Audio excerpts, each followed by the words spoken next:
802.11u is a protocol that eases the process of allowing a cell phone, mobile device to connect up to a Wi-Fi network. It works in conjunction with Hotspot 2.0, which is a framework of technology that allows the phone to connect and authenticate back into the back-end system to your service providers.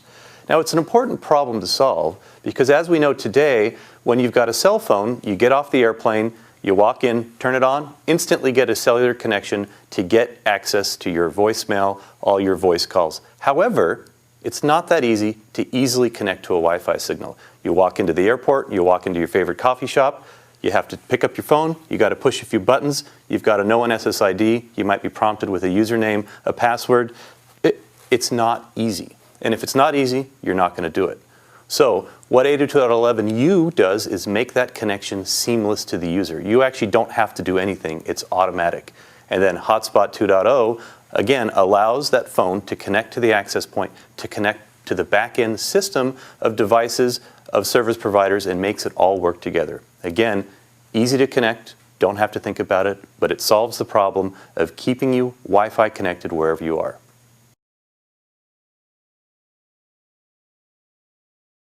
.11u is a new protocol that allows a communication between the access point and the client device. It's actually software required on the AP with the new version of code and on the client, obviously, with the new version of code. It doesn't require any new hardware specifically, but it gets down to the beacon level, right? So as the access points are beaconing, basically advertising a new SSID that says, I'm Hotspot 2.0 capable, the device hears that and uses a new set of standards, which is 802.11u by the IEEE, to actually communicate.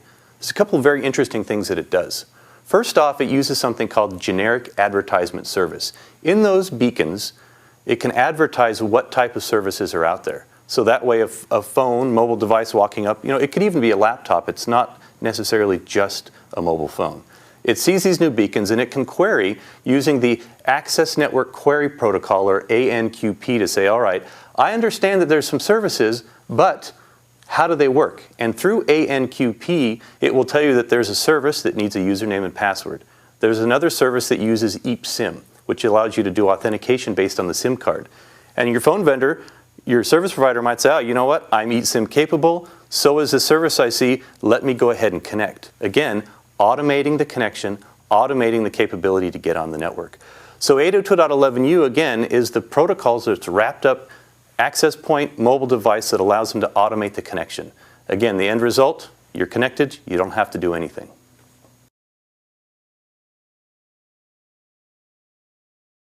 So really, I think you can say there are three practical benefits to 11u. First one, as the user of a mobile device or laptop where you're being nomadic moving around, is ease of use. It makes it easy, no-brainer. You use your device, it automatically connects. So that's nice, but why is that really important? The next benefit is higher speed. By connecting to Wi-Fi, you've got the ability to go fast with your data. That's what Wi-Fi is designed for. Easy to use, high-speed connectivity. Then this leaves the cellular network for your voice calls, what it was designed for. Send voice over cellular so your voice always works and you've got your high-speed data and it's easy to use. Those three things make 802.11u and Hotspot 2.0 extremely valuable both to the end user and to the carrier market. Now Ruckus, along with other vendors, are following the standards laid out by the IEEE and the Wi-Fi Alliance. We're going through PlugFest certification, working with the mobile handset vendors, working with the carriers to make this whole system work together.